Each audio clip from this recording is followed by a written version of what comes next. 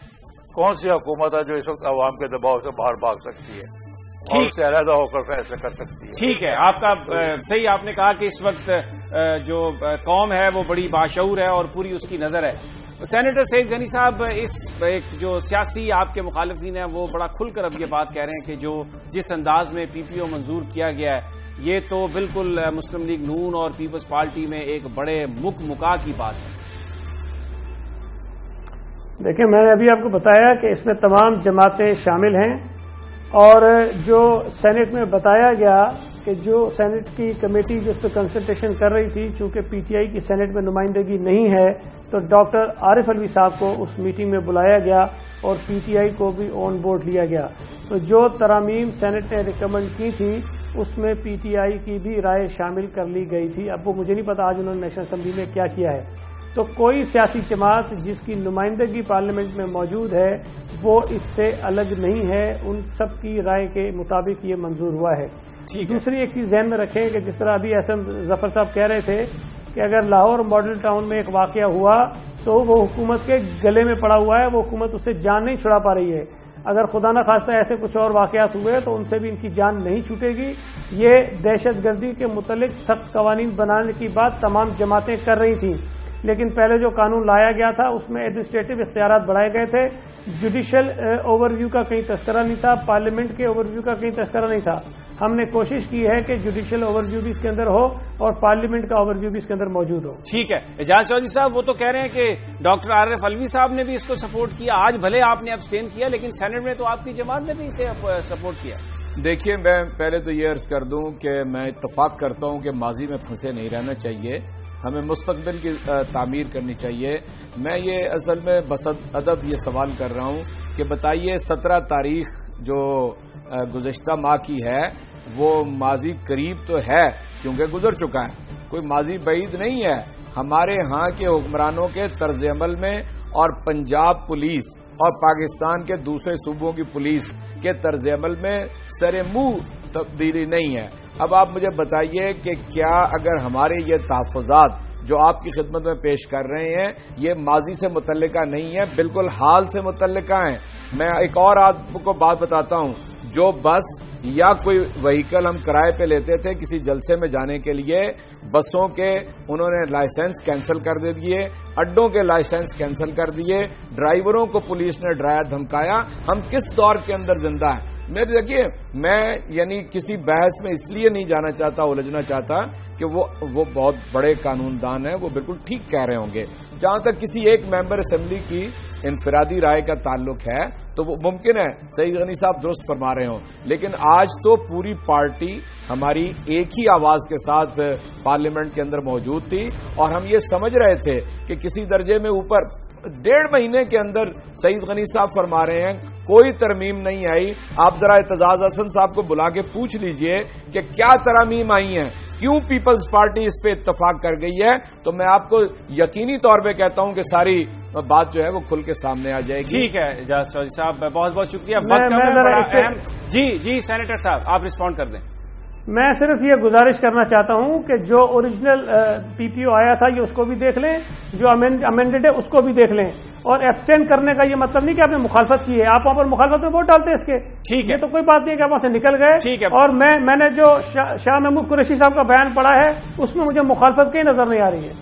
ٹھیک ہے، بہت بہت شکریہ سعید غنی صاحب، بہت شکریہ اعجاز چودھری صاحب اور ایس ایم ظفر صاحب. یہ بالکل درست ہے کہ ماضی میں نہیں زندہ رہنا چاہیے، مستقبل کی جانب دیکھنا چاہیے، لیکن اعجاز چودھری صاحب نے یہ پوائنٹ آؤٹ کیا ہے کہ 17 تاریخ کوئی ماضی بعید نہیں ہے. بہت مشکل نظر آتا ہے کہ ہمارے حکمرانوں کا جو انداز ہے حکمرانی وہ بدلے، اور ابھی تک جو صورتحال ہے اس میں تو ایسا ہی لگ رہا ہے کہ اپنے سیاسی مقاصد کو حاصل کرنے کے لیے کوئی بھی جو شخص ہے، کوئی بھی جو ہمارا لیڈر ہے وہ کسی حد تک جا سکتا ہے. تو ان حالات میں ایسے قوانین بنانا